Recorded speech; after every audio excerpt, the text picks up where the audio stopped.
अस्सलामुअलैकुम, welcome back to my channel. तो आज है पूरी स्टोरी का दिन फाइनली। तो मैं आज आपको पूरी शर्जिल की एक्सीडेंट से लेकर सेहतयाबी तक सर्जरी सब मैं दिखाऊंगी भी बताऊंगी। तो सबसे पहले आज क्योंकि लास्ट विज़िट है तो आप इनका हाथ और उस हाथ का लास्ट वायर जो बाकी बचा है वो मैं आपको दिखा देती हूँ। तो इस तरह से ये लास्ट वायर था, हम निकलवाने हॉस्पिटल गए थे। तो इस पूरे दौरानिए का मैं आपका वो पूरा जो है वो स्टोरी सुना देती हूँ।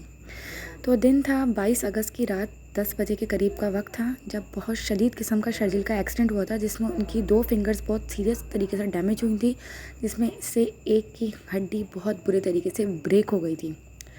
एक जगह से नहीं, एक ही हड्डी 3 से 4 जगह से बहुत चूरम चूर बकौल डॉक्टर्स के बहुत मेजर सर्जरी हुई उनकी।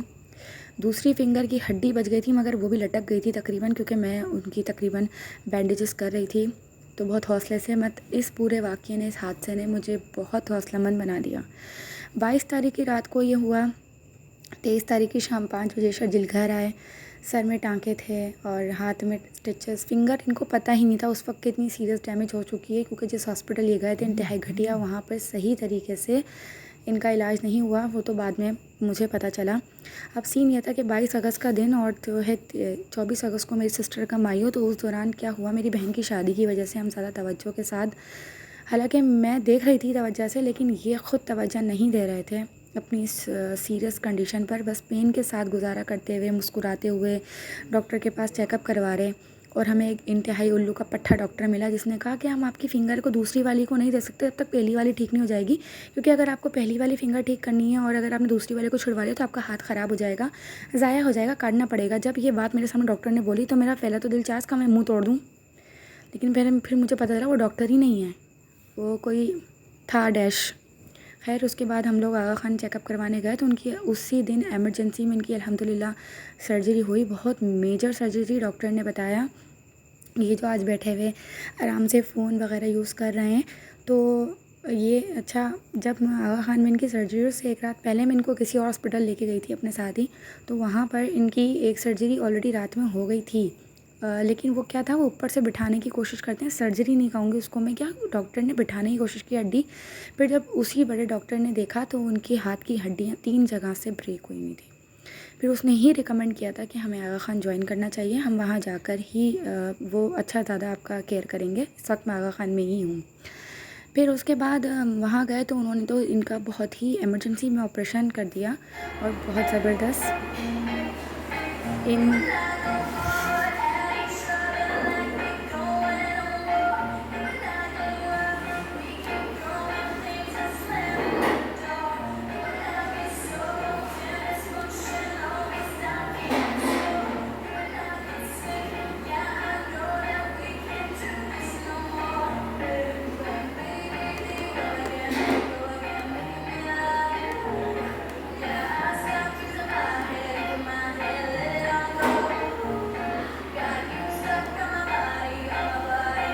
इन सारे मामलात के दौरान में ज़ाहिर सी बात है मेरे आगा खान बहुत चक्कर लगे, डॉक्टर हॉस्पिटल में बहुत रहना जाना हुआ, तो खाना पीना भी हमारा अक्सर बाहर हुआ। तो उसके छोटे मोटे मैंने क्लिप्स, ये क्लिप भी लास्ट विज़िट का है जिसमें आपको शायद इनकी फ़िंगर दिख रही हो। बहुत अल्हम्दुलिल्लाह बेहतरी की तरफ है, ये इसी हफ़्ते हुआ है, तो ये मैंने फ़ौरन आप लोगों को दिखा दिया। But the situation was the, मतलब जब लास्ट वाला वायर इनका हाथ से निकाला है डॉक्टर्स ने, तो उसमें इनकी क्या सिचुएशन थी, I just have no words. कि डॉक्टर ने मुझे भी कह दिया था कि आप बाहर निकल जाएं। सर्जरी के बाद के तमाम तर जितने भी स्टेजेस आए वो फिर भी आराम से कवर हमने कर लिए। बट ये जो लास्ट स्टेज था हमारा, जिसमें इस वक्त इनका ब्लड प्रेशर चेक हो रहा है, इस वक्त ये आप शर्जिल को देख रहे हैं, इस वक्त बस ये सिचुएशन में बैठे हुए थे। इनको खुद भी अंदाज़ा नहीं था, ये मुझे लेकर नहीं आ रहे थे। इन्होंने कहा मैं अकेला चले आऊँगा, वहीं से ऑफिस चला जाऊँगा, तो इस वजह से ये मुझे साथ लेकर भी नहीं आते। बट मैं ज़बरदस्ती गुस्से में आई, मैंने कहा नहीं मैं अकेला नहीं छोड़ूंगी। फिर उसके बाद ना मैं यहाँ पहुँची, और जब जो सारा प्रोसेस स्टार्ट हुआ है उसके बाद इनके चेहरे का रंग बस ऐसा हो गया था कि I have just have no words. ये देखें, ये इस वक्त लंबी लंबी आहें भर रहे थे और सांस ऊपर नीचे उड़ती। उसने मेरे सामने खड़े 5 इंजेक्शंस हाथ में डाले, ब्लड दिख रहा होगा आपको थोड़ा बहुत। और ये जिस हालत में थे ना, वो मैं बयान नहीं कर सकती। मतलब ये हंस रहे थे, मैं इनको मतलब बातें कर करके मैंने कहा शर्जिल इट्स ओके। मैं फिर मुझे गुस्सा भी आया, मैंने कहा आप अकेले आ रहे थे और ये बंदा, मैं जिस बंदे पे गुस्सा आ रहा था अपने, कहते मैं अकेला चला जाऊँगा ये। ऐसे कर करके मैं इनको बोली थी ये बंदा अकेला आने के लिए बोल रहा है, और अकेले आने वाला काम था। और जो इतना ज़्यादा मतलब ये सर्जरी तकरीबन सैटरडे के दिन ही फाइनल हुई है, डन हुई है। इनका लास्ट वायर निकला है इतनी तकलीफ़ों से, मतलब सीरियसली 5 इंजेक्शन हाथ को की हड्डी को सुन करने के लिए उसने डाले हैं, जो हाथ में खड़े बिल्कुल ना। और उसके बाद वो वायर निकालने के बाद जब उन्होंने इसकी एक्सरसाइज स्टार्ट की है, अल्लाह अकबर, मेरी खुद की जान निकल रही थी। लेकिन मैं बहुत हौसले से बैठी थी। डॉक्टर ने एक बार तो मुझे कहा भी आप बाहर चले जाएँ। मैंने कहा नहीं, मैं बाहर नहीं जा सकती, क्योंकि अगर मैं बाहर चली गई तो इनको हौसला कौन देगा। फिर डॉक्टर ने मुझे एक्सरसाइजेस वगैरह इसकी बताई, फिजियोथेरेपी, अभी इसका सेक्शन बहुत लंबा चलेगा। उन्होंने मुझे बताया, उन्होंने कहा सारे इससे जो है ना बदले निकाल लेना। मैंने कहा यार कैसी बातें कर रहे हैं। खैर बहरहाल ये पूरा का पूरा जो हमारा पूरा दौरानिया रहा है इस सर्जरी के साथ इसके स्टिचेस वगैरह और एक्सरसाइज और वायर्स के निकलना। फिंगर कितनी सीरियस सर्जरी थी, फिंगर में 2 वायर डले थे। जो एक वायर तो बहुत आराम से निकल गया था, बट ये जो लास्ट वायर था वो बहुत मुश्किल से निकला। तो इसके बाद इस पूरे प्रोसेस को अभी भी चलते हुए तकरीबन 2.25 महीने हो चुके हैं। और 2.25 महीने में अभी हम हाथ के इस मकाम तक पहुँचे हैं कि ये हल्का हल्का मूव कर रहा है। खैर अल्हम्दुलिल्लाह इनका वायर निकल गया। वायर निकलने के बाद इनको बहुत शदीद चक्कर आए थे, तो मैं योगर्ट और स्लाइस वगैरह इनके लिए लेके गई कि इनको जो है वो थोड़ा सा इनका मूड बेहतर हो, थोड़ी तबीयत चक्कर वगैरह में थोड़ा चेंजेस आएँ। फिर उसके बाद चेहरे के इंप्रेशंस बहुत गंदे हो चुके थे, मतलब इनका दिल ही नहीं चाह रहा था कि मुझसे भी बात करें। बहुत बुरी हालत में ऑफिस भी चले गए। फिर ये देखें फिंगर अल्हम्दुलिल्लाह लास्ट बैंडेज हुई हुई थी ये। इसके बाद अल्हम्दुलिल्लाह अब इनकी इंशाल्लाह दोबारा बैंडेज, लेकिन फ़िंगर बहुत ज़्यादा नाजुक हो गई। डॉक्टर ने कहा अगर इसके साथ आपने ज़ोर आजमाई की किसी भी चीज़ में तो ये दोबारा डैमेज हो सकती है। मतलब ऑपरेशन कामयाब तो हो गया, बट हड्डी बहुत नाजुक हो गई है। तो ये हॉस्पिटल से वापसी का सफ़र था हमारा। तो ये ऑफ़िस जा रहे थे, तो मैंने सोचा मैं अपनी दादी जान से मिल लेती हूँ। ये थी पूरी स्टोरी। फिर उसके बाद मैं अपनी दादी जान से मिलने के लिए गई, उनसे बहुत सारी दुआएं ली। और अभी फ़िज़ियोथेरेपी का सेक्शन बाकी है, तो आप सबसे रिक्वेस्ट है कि मेरे हस्बैंड के लिए बहुत सारी दुआ करें। और इसके बाद क्या हुआ मेरे साथ ये भी देखें आप। मैं इनके लिफ्ट का बटन ख़राब था, मैं बहुत बुरी फंसी, वो भी देख लीजिएगा आप। और दूसरी बात ये कि मुझे आप लोगों की दुआ सपोर्ट की बहुत ज़रूरत है, तो प्लीज़ चैनल को लाइक करें, अगर आप नए हैं तो सब्सक्राइब करें, कमेंट ज़रूर किया करें। और चलते हैं आगे। मैं हूँ लिफ्ट में और मेरा यार इसने मुझे लिफ्ट में बटन ही प्रेस नहीं हो रहा था, ऊपर पहुँचा दिया इसने मुझे यार। तो अब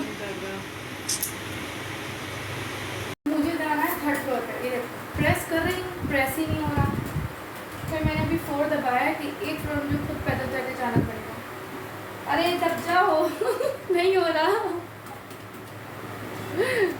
हाँ ख़राब हो गया, गलत फ्लोर पे मुझे उतार दिया है और अब मैं गलत फ्लोर पे से उतर के खुद जा रही हूँ नीचे। मुझे 3rd पे आना था, 4 पे उतार दिया और मतलब 8वीं मंजिल पे ले गई थी। हाय पूरियों, तो मैं खाने के लिए मैं आ रही हूँ। और ये हम पहुँच चुके हैं चाचा दरबार। तो चाचा दरबार में इंटर होते हैं। Bye bye. अब मैं आ चुकी हूँ अपनी दादी जान से मिलने, जैसा कि मैंने आपको थोड़ी देर पहले बताया था। तो दादी जान से मिली हूँ। तो दादी जान तो मेरा चैनल देखती है ना दादी जान? हाँ देखती हूँ, हाँ बहुत शौक से। हाँ अब एक और डाल लो उसमें। क्या डालूं? एक ये पंजीरी की और बना लो। पंजीरी की रेसिपी डाल दूँ? हाँ वैसे दादी जान आप भी बहुत अच्छी पंजीरी बनाती थी। हाँ। तो इंशाल्लाह बहुत जल्दी आई विल डेफिनेटली सर्दी आने से पहले पहले पूरी कोशिश करूँगी कि मैं अपनी चैनल पे पंजीरी की रेसिपी डाल दूँ, बिकॉज ऑफ दादी जान। दादी जान ने कहा है इसलिए। और दादी ने आपकी तबीयत वगैरह कैसी है? बहुत अच्छी, अल्लाह का शुक्र है। अच्छा अम्मी, मैं चाहती हूँ आप थोड़े से मेरी ये बताएं कि आपकी सबसे ज़्यादा लाडली पोती कौन है? आप हो सबसे ज़्यादा लाडली। और सबसे प्यारी पोती कौन है आप आपकी? ही हो। मैं इसी को बहुत ही मिस करती रहती। अम्मी मुझे मिस करती हैं। आप लोगों ने देखा कि मैंने जो पिछला व्लॉग डाला था उसमें मैंने ये डाला था कि उर्दू बोलना है। तो आप ये देखें कि हम उर्दू प्योर किस तरह बोलें। जब मैं दादी जानी मुझे मिस करती हैं, ये मुझे याद नहीं करती, शी इज़ मिसिंग मी, ये मुझे याद नहीं करती, ये मुझे मिस करती हैं। तो हमारे ख़ानदान में ना हमारे बुज़ुर्ग भी अच्छी खासी इंग्लिश बोल लेते हैं। हाँ तो इस वजह से जो है वो अल्हम्दुलिल्लाह वेरी क्वालिफाइड ख़ानदान अब हो चुका है। नहीं, ये हकीकत है कि सबसे ज़्यादा आपकी रहती है मेरे दिमाग में, बस ये बात है। सदके जाऊँ अम्मी तेरी भलाइयाँ नहीं नहीं सही है। मैं इनको अम्मी इसलिए बोल रही हूँ कि जब मैं छोटी थी ना तो सब इनको घर में अम्मी बोलते थे। तो दादी जान मैं कम बोलती हूँ, मैं अम्मी बोलती हूँ इनको। तो सब अम्मी और दादा जान को मैं अब्बू बोलती थी, क्योंकि सब उनको घर में अब्बू बोलते थे, क्योंकि मैं पहली पोती हूँ ना। और ऐसा नहीं कि कोई जेलिस हो इस बात से, भाई असल में जो पहला पोता पोती होता है, जो भी होता है ना, वो लाडला हो जाता है थोड़ा ज़्यादा। सो इट्स वेरी नॉर्मल ना, तो इस वजह से तो मेरे और कज़न से मेरी रिक्वेस्ट है कि प्लीज़ डोंट बी जेलिस।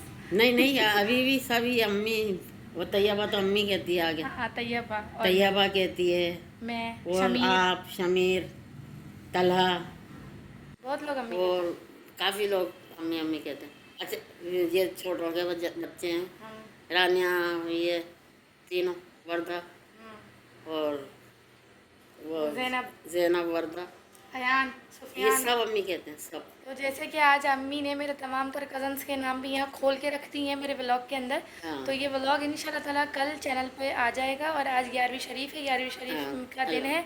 तो सबसे रिक्वेस्ट है कि सब मेरी अम्मी को दुआ में याद रखें, मुझे दुआ में याद रखें। बेशक और बेशक। ये पीछे से मेरी चची जान ने आने की कोशिश की कैमरे के अंदर, अब मैंने उसको स्किप कर दिया है। तो देखते रहिए क्रिएटिव कुक्स बाय नगीन, मेरे मज़े मज़े के व्लॉग्स, रेसिपीज़ और रेमेडीज़। और अगर आपको ये व्लॉग अच्छा लगा तो लाइक करें, शेयर करें, कमेंट करके बताएं कि कैसा था। और दूसरा कि आज शर्जील की अल्हम्दुलिल्लाह सर्जरी का एक सेक्शन कंप्लीट हो गया, हाँ। 11वीं शरीफ के दिन के सदक़े से हाँ, अल्हम्दुलिल्लाह। अल्हम्दुलिल्लाह। तो उनको भी सब दुआ में याद रखें। एक लंबा टाइम पीरियड था बहुत ज़्यादा, जिसमें एक बहुत तकलीफ़ सही उन्होंने, लेकिन अल्हम्दुलिल्लाह वो सेहतयाब हैं। सो अगर हाँ। आप लोगों को आज का मेरा पूरा ब्लॉग अच्छा लगा तो चैनल पे ज़रूर कमेंट करके बताइए, और ऐसे व्लॉग्स आते रहेंगे। फिर मिलूँगी। अल्लाह हाफ़िज़। अम्मी अल्लाह हाफ़िज़ करें सबको। अल्लाह हाफिज़, अल्लाह हाफिज़। अम्मी सबको बोलें इसका चैनल देखा करो। सब देखा करो भाई, चैनल बहुत अच्छी अच्छी चीज़ें बनाती है और और बहुत अच्छा बोलती है, थैंक यू, माशाल्लाह से अच्छा बोलती है, बहुत अच्छा, बहुत प्यारा बोलती है। थैंक यू अम्मी। अल्लाह हाफ़िज़। अल्लाह हाफिज़।